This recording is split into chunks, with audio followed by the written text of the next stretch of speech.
Okay, so you know how things have been kind of quiet on the Harry and Meghan front for like 5 minutes? Yeah, well, that's over. Buckle up because Piers Morgan just tossed a grenade into the whole situation, and the fallout is spectacular. It all started with Piers being Piers, teasing some lost interview footage he dug up. Initially, everyone figured it'd be some harmless royal gossip, maybe a few behind-the-scenes tidbits.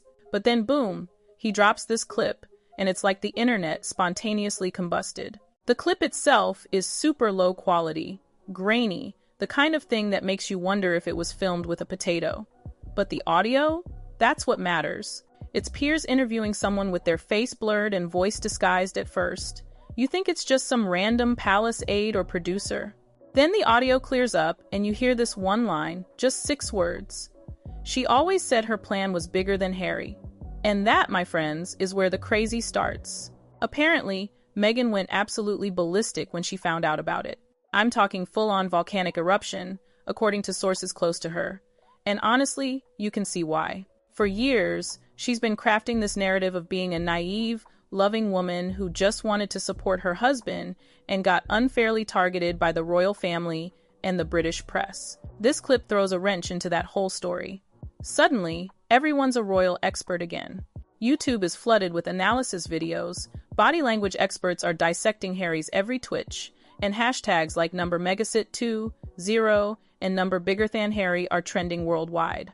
People are slowing down the audio, enhancing it, trying to figure out who the mystery voice belongs to. The theories are wild. Some say it's a former palace staffer, someone who got burned by Meghan. Others think it's someone from her Suits days, maybe an ex-publicist. But the theory that really sent Meghan into orbit? That it's someone she cut out of her life after meeting Harry. Think about it. Someone who was there during that transition period, when Meghan was still figuring out how to blend Hollywood ambition with royal protocol. Someone who saw the blueprint early, who knew the plan. That's a dangerous person to have talking. And Piers, being the master troll that he is, just keeps pouring gasoline on the fire. He posts cryptic messages like, "There's much more where that came from." Cue Meghan's team going into DEFCON 1. Lawyers are firing off letters, PR managers are spinning like tops, and the palace? They're staying completely silent. Which is interesting, right? You'd think they'd want to distance themselves from this whole mess. But no, they're just sitting back, watching the drama unfold, probably with a bucket of popcorn. Because here's the thing about the monarchy. They never forget, they never forgive, and they never miss an opportunity to let someone dig their own grave, especially if they already packed the shovel. Meanwhile, journalists are digging for the identity of the mystery voice. Was it a staffer Meghan clashed with? A former friend? Someone from Suits?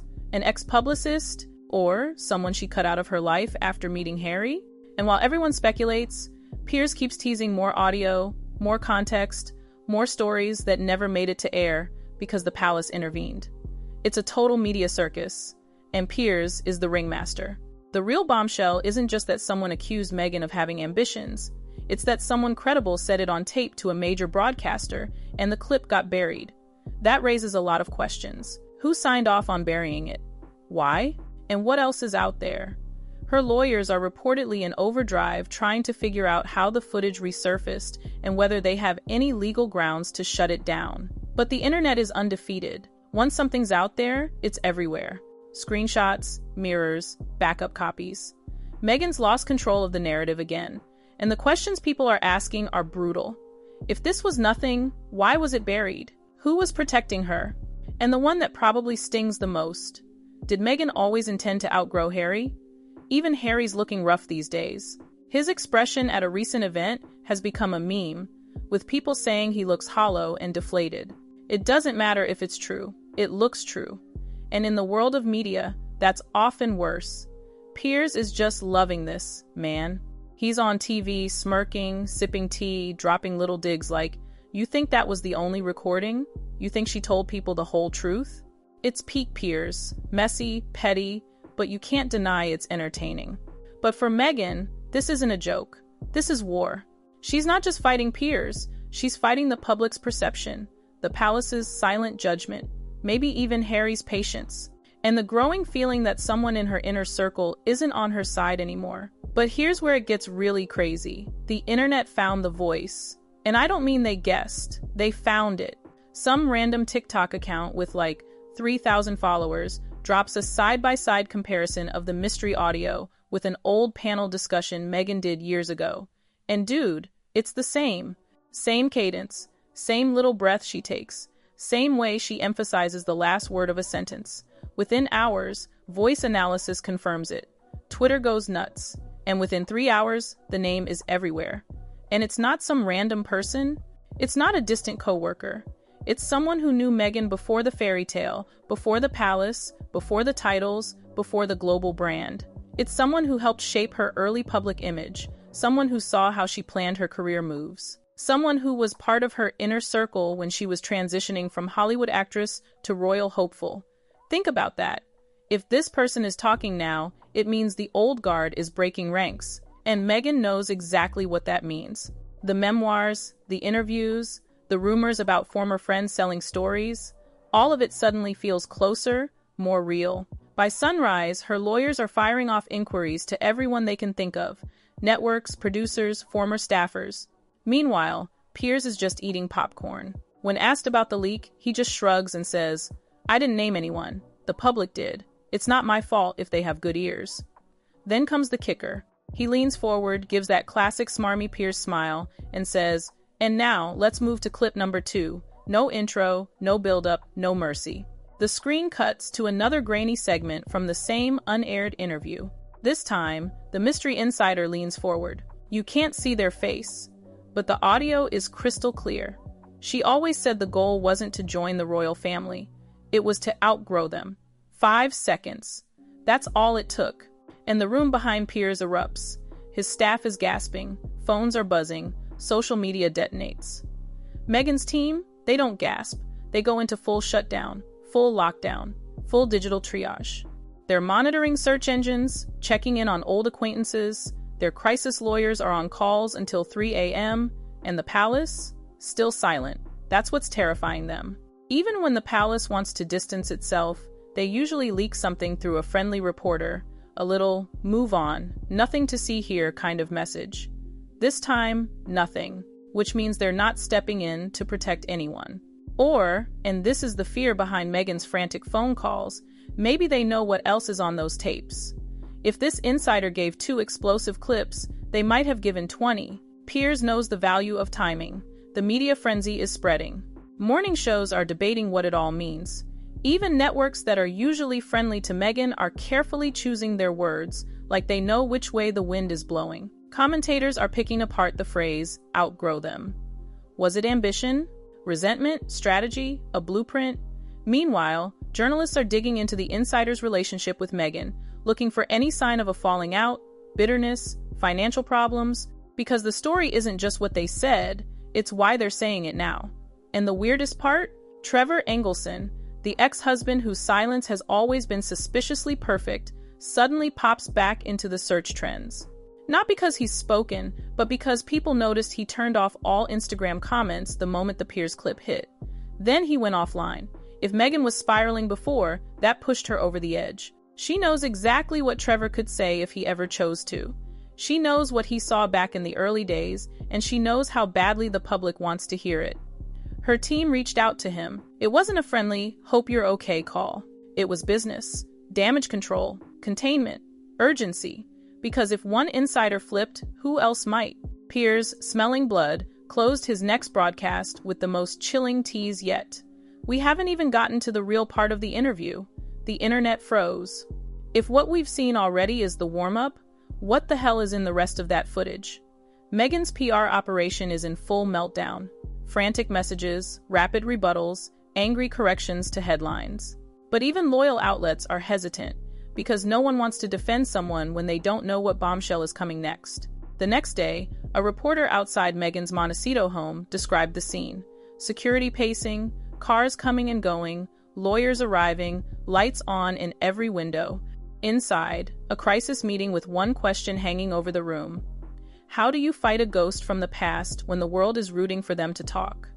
The clip isn't just damaging, it's destabilizing.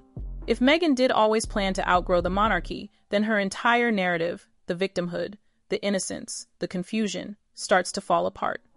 Piers knew it. He absolutely knew it, which is why, just before going off air, he said something that sent chills through the entire royal reporting world. This story is far from over. Okay, so now everyone's waiting for this real part of the interview to drop, right? It's like the Super Bowl halftime show, but instead of pop stars, it's potentially career-ending revelations. And what does Meghan do? Apparently, she goes after Trevor. I mean, can you blame her? The dude's been a saint. He could have cashed in years ago, spilled all the tea, but he stayed silent. Now, suddenly, he's scrubbed his Instagram and disappeared? That's not a good look for her. Word is, her team basically begged him to stay quiet, offered him whatever it took. Money, promises, I don't know. But it tells you how scared they are of what he knows. And honestly, I'm dying to know what that is. Meanwhile, Piers is just basking in the chaos. He's got Meghan on the ropes, the palace is enjoying the show, and the whole world is glued to their screens. It's reality TV gold. The thing that's really interesting to me is the palace's silence. They're usually so quick to manage the narrative, to put out fires, but this time, they're letting Meghan burn. It's like they've finally decided she's not worth saving. Maybe they think she's done too much damage, or maybe they just don't like her. Whatever the reason, their silence speaks volumes. And you know who else is probably loving this? Kate. I mean, let's be real. There's been a rivalry there from the start. Meghan came in, shook things up, and suddenly everyone was obsessed with her. Now, Kate's back in the spotlight, looking poised and regal, while Meghan's world is crumbling. It's a classic power play. But here's the thing. Even if everything Piers is saying is true, does it really matter? So Meghan had ambitions. So what? She's a smart, driven woman. Is it really so shocking that she wanted more than to just be a royal wife? I think the real issue is that she didn't play the game the way the palace wanted her to. She didn't smile and nod and stay in her lane. She wanted to have a voice, to make a difference, and that threatened them. But the public? They're fickle. They build people up just to tear them down. They loved Meghan when she was the fresh, modern face of the monarchy. Now, they're turning on her because she dared to have a plan. And Piers? He's just a master manipulator. He knows how to push people's buttons, how to create drama. He's not interested in the truth. He's interested in ratings. And right now, Meghan is his ticket to the top. Honestly, I feel a little bad for her. She's made mistakes, sure, but she's also been through a lot.